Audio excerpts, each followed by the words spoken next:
I really believe in the power of education to change lives, and the power of education to give students choices and opportunities. And by no means is it a guarantee to happiness and success, but I definitely think that having good qualifications can help to stack the deck in your favour.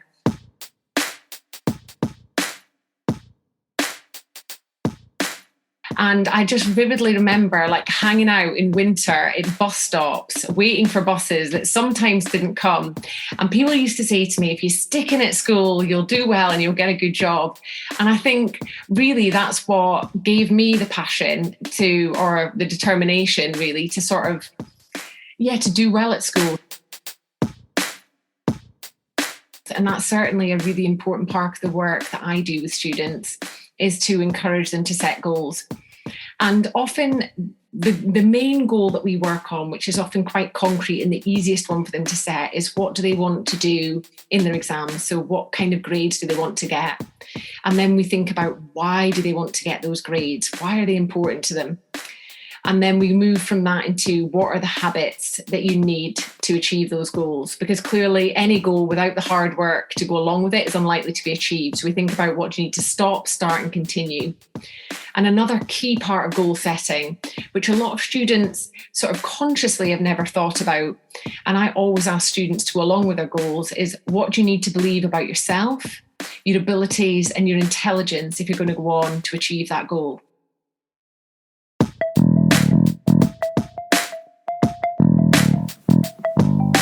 Hello and welcome to the Qualified Tutor Podcast, the podcast that brings you the latest in the world of tutoring, edtech and education, and hopefully inspires in you the big change that each and every one of us is capable of. Qualified Tutor is an industry-leading tutor training organisation and online tutoring community for thousands of tutors around the world. This podcast is the voice of this community, where we aim to hear from tutors, teachers, entrepreneurs, coaches, business experts, students, tutorpreneurs, and more from the world of tutoring about what inspires them every day, how they can help tutors like you, and what they've learnt about tutoring along the way. The question is, what will you learn today? Hello and welcome to this episode of the Qualified Tutor Podcast. My name is Ludo Miller, the host of this podcast. Welcome back to regular listeners. Welcome to any of you for whom this is your first time listening to the Qualified Tutor Podcast. And of course, a huge welcome to our guest today, Rachel Stuart. Now, as a brief introduction to Rachel, Rachel is the founder of the Mindset Lab, which is an organisation that helps GCSE and A-level students, that's 16 to 18-year-old students for listeners based outside the UK. It helps those students achieve their potential and gain that all-important place at university, at a higher education institution, amongst other things. I'll let Rachel go into details of what else the Mindset Lab does. But Rachel is, and I'm sure you'll work this out over the course of the next 25 minutes or so, hugely passionate about inclusion and supporting children with special educational needs and disabilities, what we know as SEND or SEND, maybe the first time you've heard that term. And this is in no small part due to her own family and kids situation, which I will let Rachel touch on if she'd like. So if you or your students struggle with having the right skill, the right will, the right mindset, then listen up and listen in. This is what Rachel does day in, day out through her student-focused and evidence-based coaching programs. So a lot to unpack there, and we've got a really great conversation lined up for the next, as I said, 25 minutes or so. Welcome, Rachel. Thank you so much for being here. Oh, thank you. Thank you for having me. I can't really believe I'm saying this, but this is your first podcast appearance, is it? This is my first podcast appearance, indeed. So I'm very excited to be part of it and see how it goes. Yeah, absolutely. Thank you so much for feeling very privileged and lucky that the Qualified Tutor Podcast is your first podcast appearance. Hopefully, and I'm sure the first of many. But as regular listeners know, there is a question that we start with almost every time. It's a great way to get to know our guests. And this episode will be no different. Rachel, I'm sorry if we're following the same format as in this podcast. But that question is, Rachel, what is your why? So I guess my why is probably three things, I'd say. I am really passionate about the power of education. I'm passionate about the power of coaching and also the power of mindset. And I think it's a combination of those things that has led me to do what I do now. So in terms of education, a bit about my background. So I'm the youngest of four, and from a working class background, solo parent family, and no one in my family had been to university before me. And I'm from North Scotland. We didn't have a car. Money was always quite tight. And I just vividly remember like hanging out in winter in bus stops, waiting for buses that sometimes didn't come. And people used to say to me, if you stick in at school, you'll do well and you'll get a good job. And I think really that's what gave me the passion or the determination really to to do well at school. So I was a straight A student. I've got a first class degree in chemical engineering. I went on to university. And I don't say that to impress you, but rather to sort of express to you that when you've got that desire, that motivation, that actually you can go on and do things that perhaps you haven't necessarily seen role modeled firsthand. So I really believe in the power of education to change lives, and the power of education to give students choices and opportunities. And by no means is it a guarantee to happiness and success, but I definitely think that having good qualifications can help to stack the deck in your favour. And then in terms of my passion about coaching, and that really started, I spent most of my career at Lloyds Banking Group. So I never did chemical engineering after my degree. I was all right at exams, I could do that, but I would not have been a good chemical engineer. So most of my career was at banking. And when I got my first management job, I was trained, it was a sales manager job. And I was trained on a coaching course called Coaching for Performance. It's a guy called John Whitmore. It's quite a famous book in the sort of coaching world. And I really was loved and was inspired by the ability to ask questions to help people work things out for themselves. So to raise people's self-awareness, to raise their belief in themselves, and to go on and achieve goals. And then I guess mindset is really part of that for me. So I really believe that the pictures we paint in our heads and the words that we tell ourselves has a big power in terms of influencing what we go on then to achieve. So it's probably a bit of a long-winded answer, but it's probably those things: education, mindset, and coaching that have amalgamated together really into what is now Mindset Lab. Look at that. A brief history of Mindset Lab. I love those backstories. I think they tell us so much, and there was so much to unpack in just that response there. So I guess where I'd like to head next is how and why have you transferred that to academic coaches for students? How does that all tie into helping students with their learning? So I've always been really passionate about entrepreneurship or being self-employed, and always had a passion to really run my own business. And I trained as a mentor through Lloyds as part of the corporate social responsibility. And I used to help small and medium-sized businesses local to me. And I loved that. And I thought, I'd love to be able to make a difference in the work that I do and to start a business that I'm passionate about.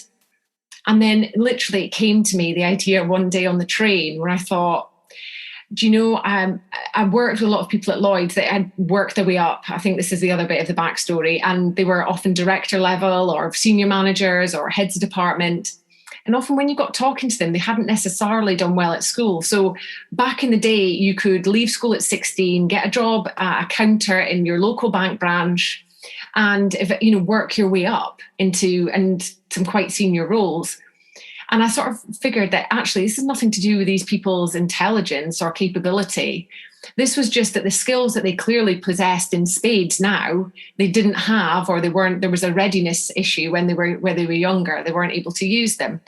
So yeah, this idea on the train one day, I thought, wow, if I could take some of the skills that we learn in business and the skills I know about coaching and performance coaching and bring those to students at a much younger age, I could really help people potentially, change the course of their lives. That sounds quite a big aim, but, to really help to those skills for success, because I think a lot of those basic skills for success are the same, whether you're 17 or 57. A lot of the skills are very transferable. So that's why I started an academic coaching business 2.5 years ago. Okay, and the $1 million question: do you prefer working with students or with adults with your coaching? So I love working with both, actually, but clearly majority of my work now is with students, and I think there's something really inspiring about working with young people that I really enjoy. I work with schools as well as individuals, but I do still work with some adults. So I work with adults who have decided to go back and resit their GCSEs or resit their A-levels. The oldest client I've got currently is 54, and she has had a divorce. She works for the NHS, and she just really wants to go on and go to university and get a degree. So I do still work with some adults, but clearly the bulk of what I do is with young people. That's amazing. I wonder how the goal setting then changes because that's a big part of mindset work and mindset theory, isn't it? Is being able to achieve the now by looking to the future and plotting out those steps between now and that future point, whenever that is. So for GCSEs and A-levels, there's obviously quite a definite goal, which is to do well or to achieve a certain grade at GCSE or at A-level. And that maybe becomes a little bit harder when you don't have concrete goals like that. But how does goal setting tie into the work you do? Why do students need to set goals? So students, students, I guess they don't need to set goals, but I think it's really helpful if they can set goals. And that's certainly a really important part of the work that I do with students, is to encourage them to set goals.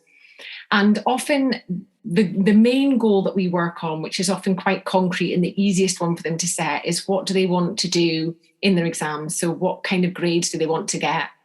And then we think about, why do they want to get those grades? Why are they important to them? And then we move from that into, what are the habits that you need to achieve those goals? Because clearly any goal without the hard work to go along with it is unlikely to be achieved. So we think about, what do you need to stop, start, and continue? And another key part of goal setting, which a lot of students sort of consciously have never thought about, and I always ask students to go along with their goals, is what do you need to believe about yourself, your abilities, and your intelligence if you're going to go on to achieve that goal? Because that is often the real root of either challenges or successes, is that innate self-belief and confidence. And that's one of the key things that I work on with students. And I think when I work with older adults who are perhaps coming back to education, their long-term goals are very clear. They've come back to this for a specific reason and they know what they want to achieve.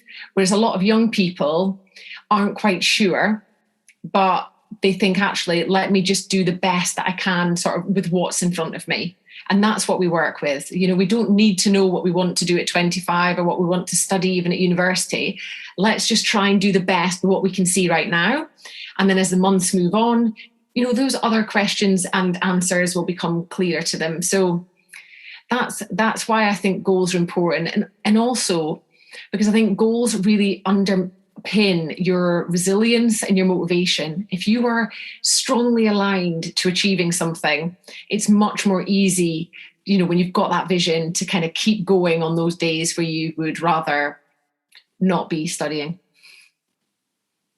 Yeah, that's such a important point, and it's funny because often, I talk about setting goals with the students that I work with, and I'm not always that good at setting my own goals. So, Rachel, without wanting to put you on the spot too much, do you kind of set your own goals? Are you able to stick by them? What do you tell yourself if you set a goal that you then aren't able to stick by? Yeah, it's really interesting, actually, because I'm sure for any of your listeners who are self-employed or who are, running a business, that actually, quite often it's not as easy to achieve the goals that we want to. And it's just, a bit like exams. You've got to be prepared to fail. You've got to be prepared to experiment. And, so do I achieve all the goals I set for myself? No. Do I think quite resilient in, keeping going? I think yes. So this year, for the first time, I actually did a vision board. I'm not sure if you've ever done one of them. I'm not sure I have.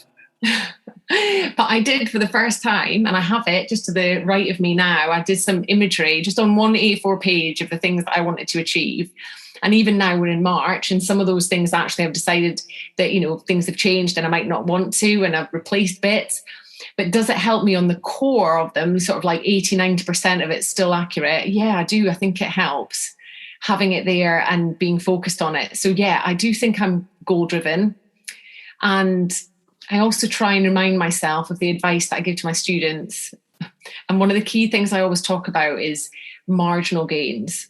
So the power of small changes in performance, small building blocks. And really they will, if you keep faith and you keep going, they'll compound over time to make big changes and results. So that's what I try and keep telling myself anyway. I feel like I've received just part of a session of yours, Rachel. Okay, so it's grab the pens, it's grab an A4 piece of paper, it's start mapping things out.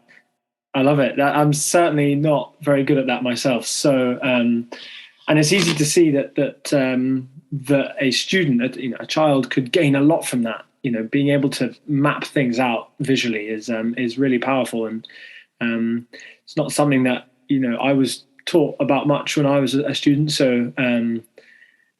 Yeah, that's great advice. I mean, I guess on a similar vein, what has being part of the coaching and the kind of mindset field, what has that taught you about your own mindset, Rachel? What has it taught me about my own mindset? That's a really good question. So I think it's taught me about the importance of self-belief. I think for anyone who works for himself, you really do need that self-belief. Or in fact, anyone that wants to get promoted at work, or to be honest, or wants to sort of do anything.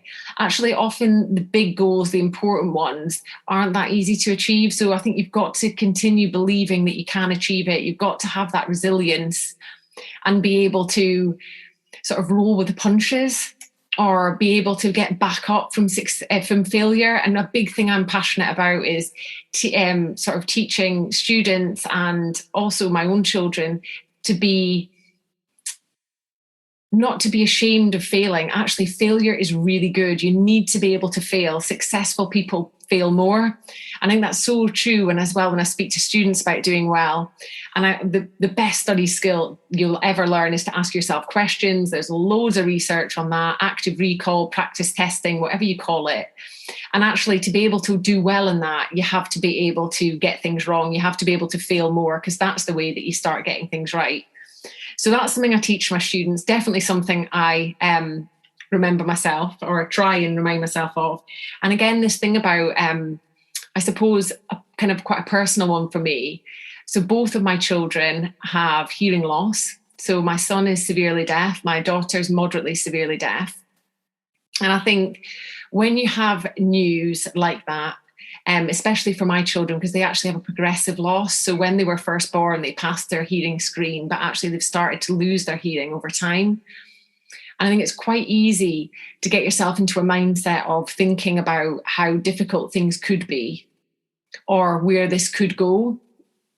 And actually, one of the things that I think I must have read or heard somewhere once was don't focus on where you don't want things to go. Focus on where you do want things to go and put all your energy into the positive outcome and where you want things to go. And I definitely, that's something that I try and always remind myself of and think about, is let's just go all out for where we want this to be in the end. And actually, I'm pleased to say they're both doing really well. But I think for any parent who has a child with an additional need, they'll resonate with that in some way. Okay, so where is the vision of Rachel Stuart going? When you put that teaching to test, Rachel, what does 2022 and beyond hold for you? So for me, I think so. For me, I've developed a core program that I'm really passionate about, and it definitely is about much more than just mindset and goal setting. So for me, it's really important that it's practical. So we talk a lot about metacognition and evidence-based study skills, and that works quite nicely alongside tutoring. I've got quite a few of my students would also have tutors, but indeed some of them don't. And it's really about how do they learn in the best way. And the other things that we talk about are organizational skills, study planning, and things like using past papers and how to use them, mark schemes, examiners' reports, really thinking like an examiner. So for me, it was really important to sort of build that program, and I've spent and really test it. So I've spent the best part of 2.5 years really developing something that I'm really proud of, that's well tested, that's evidence-based. And this year for me is really about getting that out to more people so that I can serve and help more students. So I work with schools, but actually, ideally to work with schools, it's good to be in a reasonable proximity to the school, which sort of limits how many people you can serve. So this year, it's real focus for me on going directly to the consumer and group programs and really focusing on those and how I can help students in that interplay of working in a sort of micro community of other people who are also trying to achieve what you're trying to achieve. So I think for me this year, really focusing on groups. And I also would love to launch a membership program where students are actually able to come and join coaching sessions ad hoc. So once they've done the core program, a lot of students want continued support because after all, GCSEs and A-levels are a marathon, they're not a sprint. And I'd love to be able to serve people in a more holistic way. And, perhaps also work in tandem with tutors on there. So we do deep dives on subject-specific skills. So how to nail GCSE geography or maths or English lit, alongside the sort of principles of effective learning and mindset. So really trying to sort of marry it up and offer something even better and more valuable to my customers. So that's what I would like to do this year. Okay, well, we'll get you back on around about February 2023 to have a kind of a stock check of that goal setting. No, I mean, if you're a tutor out there listening to this, that's Rachel's call to kind of draw on the experience of tutors in their specialisms. So if you think you have the skills to match what Rachel was just discussing there, to help Rachel in her mission of inspiring the children to achieve their potential through mindset and through skills coaching, then please do reach out where's the best place to catch? Well, definitely you can reach out to me. I'd say probably most of the tutors that are on here are probably on LinkedIn. So definitely would love to connect with anyone on LinkedIn. And equally, I work with a few tutoring franchises that also employ my services to supplement what they're doing. And that works really well as well. So definitely always up for connections and collaborations. And, if anyone wants to get in touch and feels that we've got some synergy, then I would love that. Well, you can find Rachel on LinkedIn by typing in Rachel Stuart. You can find out more about Mindset Lab at mindsetlab.co.uk. And the latest and most exciting piece of Mindset Lab internet news is that Rachel's YouTube channel, Mindset Lab, is really taking off. I think how many videos are there? Was a couple released recently, weren't there, Rachel? Yeah, I actually only have one video on YouTube. I have four. I have 4 waiting to be edited. So definitely that's another big thing this year. I really want to put out some more free content and be able to help more people that way. So yeah, that is also on my list. I'm also on Instagram as well. If anyone, likes a bit of Insta and wants to join me there, I'm at the Mindset Labs. It would be great to connect, as I say, and do a collab with anyone who feels that would be helpful. Absolutely. Well, I'm sure that will be many people. If you think that you're listening to this and you think that there's someone in your network who could collaborate with Rachel, then please do pass this podcast on, and that way we all learn a little bit more. But Rachel, thank you so much for taking the time to explain what you do and to explain kind of some of the basic kind of tenets behind the Mindset Lab, where it's come from, what mindset coaching is about, why children and students need that extra push, that extra kick sometimes to achieve their potential. I think that is teachings that are applicable to all tutors, all educators, kind of across the board. So very generous of you. Thank you, Rachel. I hope you enjoyed your first podcast appearance. I did indeed. Thank you. That's been great. And it's great to connect with you sort of offline and also on this, Ludo. So thank you very much for having me. Really enjoyed it. And I would be delighted to come back in February 2023 as you give me some accountability to see what I've done at that point. That would be great. Okay, there we go. That's a reciprocal relationship. If you enjoyed this podcast, or even if you'd like to leave a little review, then just head to ratethispodcast.com/qualified tutor podcast. ratethispodcast.com/qualified tutor podcast.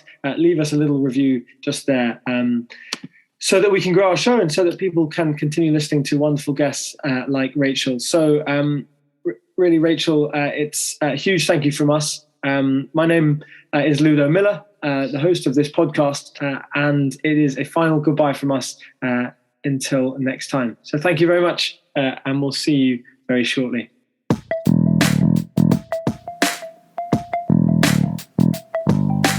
Thank you for listening to this episode of the Qualified Tutor Podcast. Whether you're a regular listener of this podcast or you've just stumbled across it, join the Qualified Tutor podcast group within the Qualified Tutor community to stay up to date with our latest news, offers, workshops, and of course, simply to meet other tutors like you. Whatever your level as a tutor, our training courses will be the next step in your professional development. Visit qualifiedtutor.org/training to find out more about our CPD accredited and Ofqual recognised courses, the first of their kind in the tutoring industry. Your student deserves the best tutor possible. Make that happen today by joining Qualified Tutor.